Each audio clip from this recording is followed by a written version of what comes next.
ગોપીપુરાની સગીરાનું અપહરણ કરી નાસી ગયેલા આરોપીને અઠવા પોલીસે બિહારથી ઝડપી પાડ્યો હતો અને સગીરાને આરોપી પાસેથી મુક્ત કરાવી કાર્યવાહી શરૂ કરી છે. સુરતમાં હવે પરપ્રાંતીય લોકોની સંખ્યામાં વધારો જોવા મળી રહ્યો છે. કેટલાક પરપ્રાંતીય યુવકો શહેરમાં ગુનો આચરી નાસી જતા હોવાના કિસ્સા પોલીસ ચોપડે નોંધાઈ ચૂક્યા છે. ત્યારે ગત 10 સપ્ટેમ્બર 2024ના રોજ ગોપીપુરા કાજીના મેદાન પાસેથી સગીરાનું અપહરણ કરવામાં આવ્યું હતું.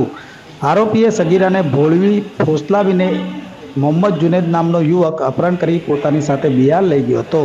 જે મામલે આરોપી વિરુદ્ધ અઠવા લાઇન્સ પોલીસ સ્ટેશનમાં ફરિયાદ નોંધવામાં આવી હતી.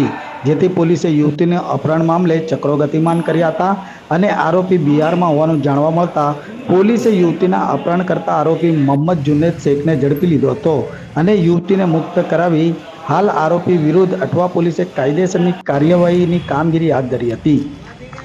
अठवा पुलिस स्टेशन में एक 17 साल की एक बच्ची जो मूल रूप से ये परिवार बुल्ढाना महाराष्ट्र के रहने वाले हैं और यहाँ पे अभी काजी का मैदान के पास में अठवा पुलिस स्टेशन में रह रहे हैं। उनकी 17 साल की बच्ची गायब थी। इसकी रिपोर्ट पुलिस स्टेशन में की गई तो वहाँ पे FIR दर्ज किया गया और बाद में जब इन्वेस्टिगेशन किया तो पता लगा कि एक मोहम्मद जुनैद मोहम्मद मुस्लिम शेख, ये 28 साल का है, प्लम्बर का काम करता है, मैरिड है, 3 बच्चे हैं इसके और ये मूल रूप से दरभंगा बिहार का रहने वाला है। तो जब हमने टेक्निकल एनालिसिस किया तो उसमें इसके साथ बातचीत होना पाया गया और बाद में टीम रवाना की गई।